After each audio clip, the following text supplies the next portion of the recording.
నమస్తే. Welcome to our channel. నేను మిషాల్ని. ముంబై నటి జత్వాని కేసులో కీలక మలుపులైతే తిరుగుతుంది. అయితే ఈ నేపథ్యంలోనే పిఎస్ఆర్ ఆంజనేయులు విజయవాడ జైల్లో ఉంది. మనం చూస్తూనే ఉన్నాం.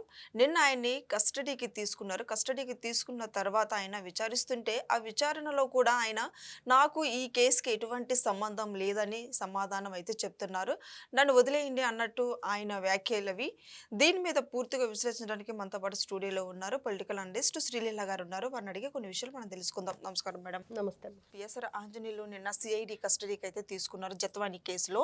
అయితే ఆయన పోలీసులు విచారిస్తుంటే నాకేం తెలీదు అని అంటున్నాడు. అసలు ఈ కేసుకి నాకు ఎటువంటి సంబంధం లేదని ఆయన వ్యాఖ్యలు మేడం. ఈ వ్యాఖ్యలను ఎలా చూడాలి? అతనికి ఈ రోజున 420 కేసు కూడా ఆయన పేరు నమోదైంది. ఖచ్చితంగా 420 అనే దానికి అతను సరిపోతాడు. అంటే ఈ రోజున నిజంగా చూసుకుంటే ఒక శాంతి భద్రతలను కాపాడి కాకి వేసుకున్న డ్రెస్సుకి విలువ లేకుండా చేసిన వ్యక్తులు వీళ్ళంతా కూడా. ఏ విధంగా సభ్య సమాజానికి వీళ్ళు సమాధానం ఇస్తారు అంటే మనం చూస్తున్నాం.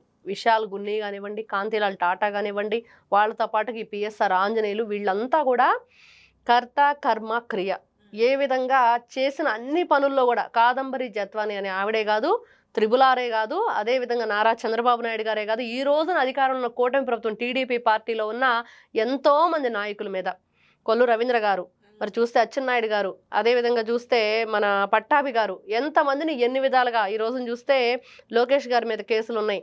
అదేవిధంగా మరి ఇంకా చూసుకుంటే ఇప్పుడు హోమ్ మినిస్టర్గా ఉన్న అనిత గారి మీద కేసులు, ఇవన్నీ కూడా ఏ విధంగా ఇతని ఆధ్వర్యంలోనే జరిగినాయి. అదేవిధంగా ఇతను ఆడవాళ్లతో ఏ విధంగా బిహేవ్ చేస్తాడు, నిజంగా ఇతను ఆడవాళ్లతో బిహేవ్ చేసిన కొన్ని విషయాలు వెలుగులోకి వచ్చినాయి వింటూ ఉంటే. నిజంగా మనం గతంలో ఒక సినిమా పూరి జగన్నాథ్ గారి దీనిలో హైలైట్ అయింది ఆయన డైరెక్షన్లో, ఏంటంటే పోకిరి మూవీ.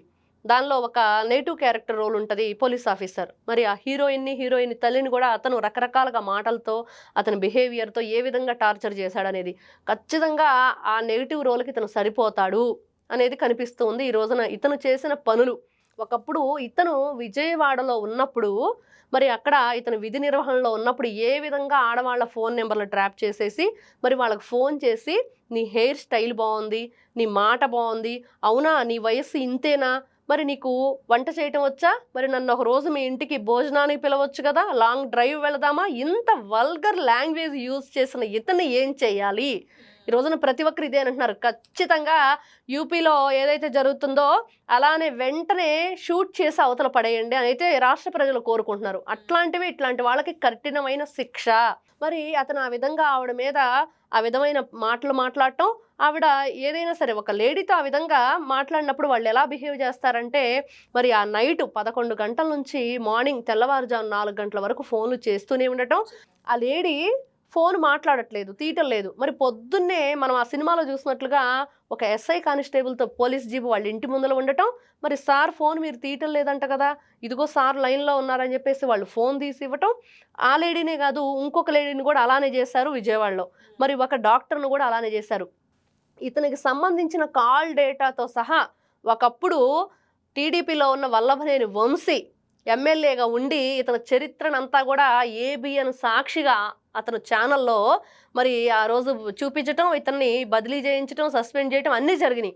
అంత జరిగినా కూడా ఈ రోజుకి కూడా నేను ఇలానే ఉంటాను, నా పుట్టుకే ఇంత, నేను చేసేదే 420 పనులు అనే విధంగా ఈ రోజు కూడా కొనసాగిస్తూనే ఉన్నాడు పిఎస్ఆర్ ఆంజనేయులు. అలాగే గతంలో విజయవాడలో ఒక ఇంటి ఓనర్తో ఆ ఇంట్లో బ్యూటీ పార్లర్లో నిర్వహిస్తున్న ఇద్దరు లేడీస్కి గొడవ జరిగినప్పుడు మరి ఆ ఇద్దరు లేడీస్కి కూడా సపోర్ట్గా నిలబడ్డాడు పిఎస్ఆర్ ఆంజనేయులు. ఎందుకు ఆ ఇద్దరు బ్యూటీ పార్లర్ లేడీస్కి ఇతను సపోర్ట్గా నిలబడ్డాడంటే, అందులో ఒక ఆవిడ వాళ్ళ భర్తకి కొన్ని రోజుల తర్వాత విడాకులు ఇచ్చింది. దానికి ఈ రోజున అందరి వేళ్ళు చూపించింది పిఎస్ఆర్ ఆంజనేయులు వైపు. అతని వల్లే ఆవిడ భర్తకి విడాకులు ఇచ్చింది అని. మరి ఒకటి కాదు రెండు కాదు, చూసుకుంటే త్రిబులార్ గారిని కస్టోడియల్ టార్చర్ దాంట్లో ప్రధాన పాత్ర. మరి అదేవిధంగా వీడియో కాల్ చేసి చూయించినది ఎవరు చూశారనేది ఇతనికే తెలుసు అని ఆరోపిస్తున్నారు ఎవరైతే రఘురామకృష్ణరాజు గారు ఉన్నారో. ఇప్పుడు కూడా అదే చెప్తున్నారు ఆయన.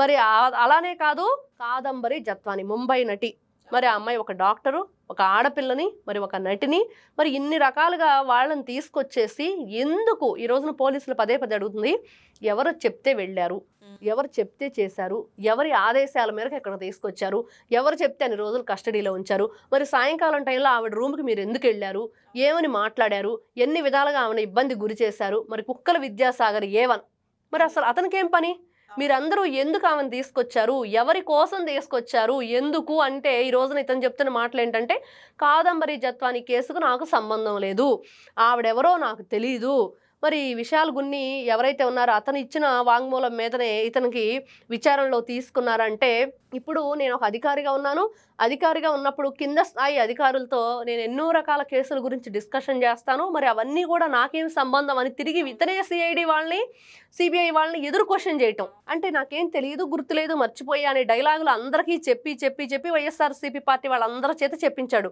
మొన్న చూస్తే గతంలో వల్లభనేని వంశీ కూడా ఫుడ్ తినలేదు విచారణ టైంలో, ఇతను కూడా నిన్న ఫుడ్ తినలేదు.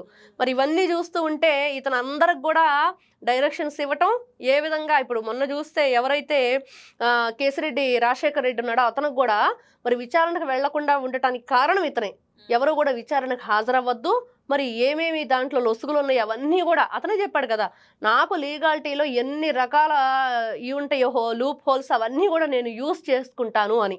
మరి ఇన్ని విధాలుగా వీళ్ళు ఉపయోగించుకోవటమే కాకుండా అడ్డగోలుగా ఈ విధంగా ఇతను ఏదైతే విధి నిర్వహణని ఎంత దుర్వినియోగం చేశాడు అంటే, ఈ రోజున కేసు నమోదైందంటే 420.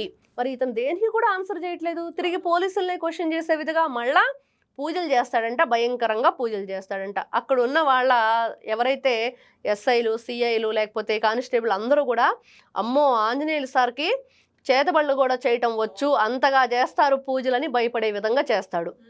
మొన్న చూస్తే కస్టడీలోకి వెళ్ళబోయే ముందు మరి నాకు సాయంకాలం సమయంలో సంధ్యావందనానికి పూజా సామాగ్రి లోపలికి తీసుకోవటానికి పర్మిషన్ కావాలి అన్నాడు ఈ 420. ఇప్పుడు ఎవరైతే ఉన్నారో పిఎస్ఆర్ ఆంజనేయులు, ఇట్లాంటి వ్యక్తులు ఏ విధంగా ఉంటారు రాష్ట్రంలో, ఏ విధంగా ప్రజలకు శాంతి భద్రత కల్పిస్తారు, ఏ విధంగా వీళ్ళు రాష్ట్రాన్ని బాగు చేస్తారు, ఏ విధంగా వీళ్ళు దొంగలను పట్టుకుంటారు.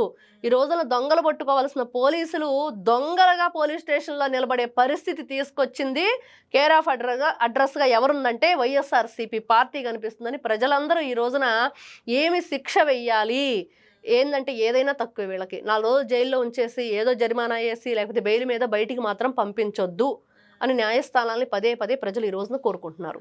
తర్వాత మరి ఆయన పరిణామాలు ఇంకెలా ఉంటాయి మరి, అసలు ఇప్పటి వరకు అయితే నిజాలు 40 రోజులు కస్టడీకి తీసుకున్నారు, ఇక తర్వాత ఎవరైతే ఇంకా ఉన్నారో వాళ్ళని కూడా ఇక్కడ ఇప్పుడు తీసుకునే అవకాశం ఉందంటారా? ఖచ్చితంగా. ఇప్పుడు పిఎస్ఆర్ ఆంజనేయులు అనే వ్యక్తి ఇప్పుడు 1 కాదు 2 కాదు ఎన్నో కేసులు ఎన్నో జరుగుతూ ఉన్నాయి. అతను అధికారాన్ని ఏ విధంగా దుర్వినియోగం చేశాడో మనకు కనిపిస్తూనే ఉంది స్టార్టింగ్ నుంచి కూడా.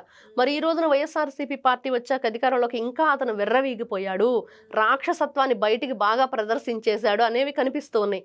మరి అలాంటి వ్యక్తి ఈ రోజున ఏది కూడా నిజాలు ఒప్పుకోకపోతే అంత ఈజీగా మాత్రం వదిలిపెట్టే ప్రసక్తే లేదని పోలీసులు చెప్తున్నారు.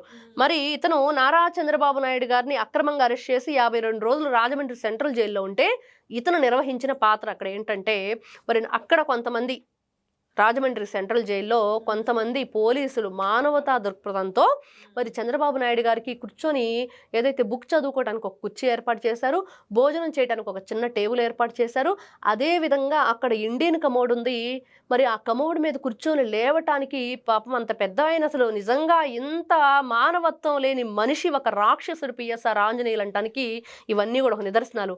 మరి పట్టుకొని లేవటానికి ఒక ఐరన్ రాడ్ని ఏర్పాటు చేశారు. ఇవన్నీ కూడా ఎందుకు ఏర్పాటు చేశారని చెప్పేసి వాళ్ళ మీద వంటికాల మీద లేచి వాటిని అన్నిటి కూడా తీయించడానికి చాలా ప్రయత్నాలు చేసి విఫలమయ్యాడు పిఎస్ఆర్ ఆంజనేయులు. కీలక పాత్రధారి, సూత్రధారి వీళ్ళందరినీ కూడా అక్రమంగా అరెస్ట్ చేయడంలో పిఎస్ఆర్ ఆంజనేయులు కీలక పాత్ర పోషించాడు.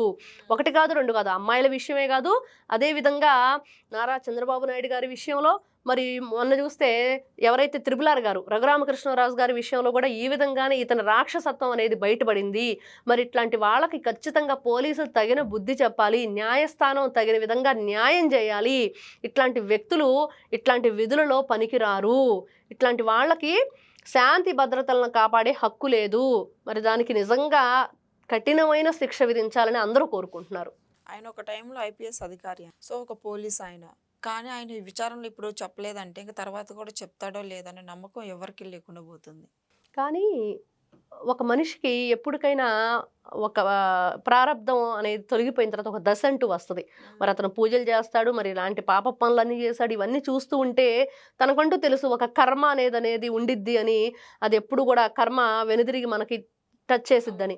మరి ఆ కర్మ అనే దాన్ని నమ్మిన వ్యక్తి అయితే ఖచ్చితంగా చేసిన పాపాలు ఈ రోజున మళ్ళీ తనని పట్టి కుడుపుతాయి అని తెలుసు అతనికి. మరి అతనే చెప్పాడు. ఎందుకు మీరు ముందస్తు బెయిల్‌కి అప్లై చేయలేదంటే, మీరు నన్ను అరెస్ట్ చేస్తారని చెప్పి తెలుసు అని కూడా చెప్పాడు. అవన్నీ కూడా పోలీసులు ఒక్కసారిగా ఏంటి ఇతను ఇలా చెప్తున్నాడని ఆశ్చర్యపోయారు. ఎవరు నన్ను అరెస్ట్ చేసే దమ్ము ధైర్యం ఉంది? ఇలా పంపిస్తారు, తీసుకువెళ్తారు, ఇలా పంపిస్తారని చెప్పేసి అతను చాలా ఇదిగా మాట్లాడాడు సింపుల్‌గా. కానీ అక్కడ పోలీసుల్ని కూడా చాలా భయంకరమైన మాటలు మాట్లాడాడు. చాలా బూతులు తిట్టాడు అనేది కూడా వినిపిస్తున్న విషయం. మరి ఇట్లాంటి వ్యక్తి మీరంటున్నట్లుగా నిజంగా విచారణలో నిజానిజాలు బయట పెడతాడంటే మరి పోలీసుల చేతిలోనే ఉంది అతని నుంచి నిజాల్ని రాబట్టేది ఎలా అనేది. ఖచ్చితంగా వాళ్ళదే ఈ డ్యూటీ. చేసి తీరాలి. అంటే వదిలేసి ఊరుకుంటారా? అంటే ఒక సామాన్య నార్మల్ పీపుల్‌ని అయితే వదిలేస్తారా? ఒక కామన్ మ్యాన్ అయితే వదిలేస్తారా? మరి వదిలేయరు కదా! మరి ఈ రోజున ఐపీఎస్‌లు, ఐఏఎస్‌లు తప్పులు చేస్తే వదిలేస్తారా? ఖచ్చితంగా వదిలిపెట్టే ప్రసక్తే లేదు. మీరు విచారించాల్సిందే. మీరు అతని నుంచి నిజాలు రాబట్టాల్సిందే అని చెప్పేసి ప్రజలందరూ కూడా ఈ రోజున పదే పదే కోరుకుంటున్న విషయం. ఖచ్చితంగా ఇదైతే పోలీసుల మీదే ఆధారపడుంది. అతని నుంచి నిజానిజాలు రాబట్టాల్సిందే.